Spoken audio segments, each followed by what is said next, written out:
अब राष्ट्रपति चुनाव के गणित में बीजेपी और उसके सहयोगियों के पास कुल वोट का करीब 48% वोट है। कुल वोट 10.86 लाख है, तो उसमें बीजेपी प्लस के पास 5.26 लाख वोट है। ये हम आपको पूरा गणित समझाने की कोशिश कर रहे हैं कि किस तरीके से यहाँ पर बीजेपी के पास कितना वैल्यू है और विपक्ष के पास कितना होगा। अब देखिए, बहुमत का आंकड़ा जो है 5.43 लाख है। बीजेपी की वोट वैल्यू साल 2017 की तुलना में अगर कंपैरिजन किया जाए तो घटी है। 2017 में बीजेपी ने अपने उम्मीदवार के लिए 7,02,044 वोट हासिल किए, लेकिन आज एनडीए के कुल वोटों की वैल्यू घटकर 5.26 लाख रह गई है, जो कि बहुमत के आंकड़ों से थोड़ा कम है। कांग्रेस, डीएमके, शिवसेना, आरजेडी और एनसीपी के वोटों की वैल्यू 2.59 लाख है, लेकिन राष्ट्रपति चुनाव में तीसरा मोर्चा यानी कि टीएमसी, एसपी, आम आदमी पार्टी, केरल की लेफ्ट पार्टी महत्वपूर्ण भूमिका निभा सकती है। इनके वोटों की वैल्यू करीब 2 लाख से ज्यादा है, यानी कि तीसरा मोर्चा इस बार काफी ज्यादा अहम हो सकता है। आगे बात करते हुए आपको बताते हैं, राष्ट्रपति चुनाव में बिहार में राजनीतिक दलों के अगर वोट वैल्यू की बात करें तो उसकी तुलना में सबसे अधिक वोट जो है बीजेपी के पास है। इसके बाद जेडीयू और तीसरे स्थान पर आरजेडी है। बिहार विधानसभा में बीजेपी के 77 विधायकों के 13,321, जबकि लोकसभा में इसके सदस्यों की संख्या 17 और राज्यसभा में 5 सांसद हैं। अब इस हिसाब से बीजेपी की बिहार में कुल वोट वैल्यू की संख्या की बात करें तो 28,721 है। राज्य में दूसरी बड़ी वोट वाली जो पार्टी है वो जेडीयू है। इनके विधायकों के कुल 45 वोटरों के 7,785 और लोकसभा के 16 सांसद और राज्यसभा के 5 सांसदों को मिला दें तो 14,700 ये वोट वैल्यू होता है। अब इस तरह से उसके पास कुल वोट 22,485 होता है। वहीं वोटरों के लिहाज से अगर देखें तो बिहार में तीसरे नंबर की पार्टी है आरजेडी। उनके पास 76 विधायक हैं, 13,148 और 5 सांसदों के 3,500 वोट, यानी आरजेडी की अगर कुल वोट वैल्यू की बात की जाए तो 16,648 है।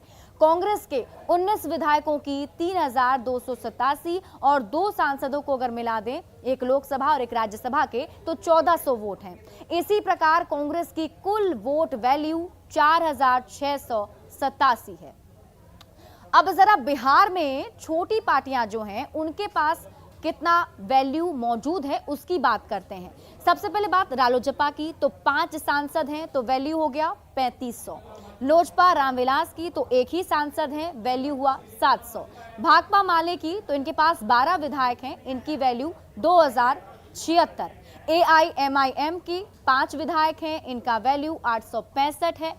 भाकपा 2 विधायक हैं, वैल्यू 346 है। वहीं भाकपा के और भी 2 विधायक हैं जिसकी वैल्यू 346 है। हम के 4 विधायक हैं जिसकी वैल्यू 692 है। वहीं अगर निर्दलीय की बात करें तो निर्दलीय एक ही विधायक है जिसकी वैल्यू 173 है। तो ये पूरा ग्राफ था और ये उस गणित को हमने आपको समझाने की कोशिश की किस तरीके से बिहार कितना इंपॉर्टेंट रखता है इस पूरे राष्ट्रपति चुनाव में। और इस पूरी खबर पर बातचीत करने के लिए हमारे सहयोगी आनंद अमृतराज जुड़े में, सीधे उनका रुख कर लेते हैं। आनंद, देखिए, हमने सब कुछ दर्शकों को बताया, लेकिन सबसे बड़ा सवाल जो उठ रहा है वो यही कि नीतीश कुमार क्या करेंगे, क्योंकि अपने कई सारे फैसलों से इससे पहले वो सबको चौंका चुके हैं। देखिए, इससे पर निश्चित तौर पे आपने बहुत महत्वपूर्ण सवाल किया और इस सवाल का जवाब बिहार के सियासत में भी खोजा जा रहा है, और खासकर तब जब इधर कई ऐसे मुद्दे हैं जिसके बहाने बीजेपी और जेडीयू के संबंध बेहतर नहीं बताए जा रहे थे। चाहे अभी आप अग्निपथ योजना को लेकर ही जिस तरीके से बीजेपी और जेडीयू के नेताओं के बीच में बयानबाजी के तीर चले, उसके बाद ये सवाल खड़े हो रहे थे। लेकिन इसके पहले मैं आपको बता दूं कि नीतीश कुमार ने जब भी राष्ट्रपति चुनाव का मौका आया, चाहे प्रणब मुखर्जी को वोट देने का मामला हो या फिर रामनाथ कोविंद का, उन्होंने छवि पर सबसे ज़्यादा ध्यान दिया है। और जेडीयू के सूत्र बता रहे हैं कि नीतीश कुमार इस बार भी छवि पर ही ध्यान देंगे। और बिहार में एनडीए के जो 4 घटक दल हैं, पशुपति पारस का लोजपा हो या फिर हम हो या फिर बीजेपी और जेडीयू, तो 3 पार्टियों ने तो स्टैंड क्लियर कर दिया है कि उनके उम्मीदवार कौन होने हैं। जेडीयू का उम्मीदवार कौन हो, जेडीयू का समर्थन किसे मिलेगा, इस पर भी तस्वीर बहुत जल्द साफ होने की उम्मीद है। सूत्र बता रहे हैं कि बहुत जल्द इसकी भी घोषणा कर दी जाएगी। लेकिन फिलहाल एक झारखंड की राज्यपाल रह चुकी है द्रौपदी मुर्मू, और कुछ दिन पहले ही आपको याद होगा कि झारखंड के खीरू महतो को राज्यसभा का उम्मीदवार भी बनाया था जेडीयू ने।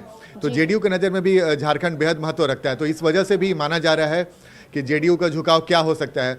और ऐसे भी नीतीश कुमार ने इसके पहले जो भी छवि को देखकर अपना वोट दिया, तो इस बार भी चूंकि द्रौपदी मुर्मू का छवि बहुत बेहतर है, आदिवासी हैं, महिला हैं और पहली आदिवासी महिला राष्ट्रपति हो सकती हैं, तो जेडीयू को लेकर बहुत ज़्यादा संशय की स्थिति फिलहाल नहीं दिख रही है। लेकिन फैसला क्या होगा, ये अंतिम फैसला नीतीश कुमार को ही करना है।